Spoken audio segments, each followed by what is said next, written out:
Ето как ще изглежда грима на 2025. Ако не сте разбрали, цветът на годината е мока мус. Затова започваме с кафяво-бежовите нюанси.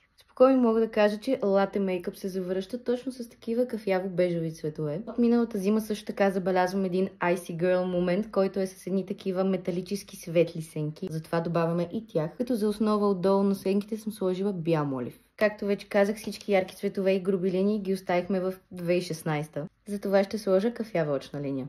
Миглите косъм по косъм наложиха една тенденция на много дефинирани горни мигли и нищо за долните.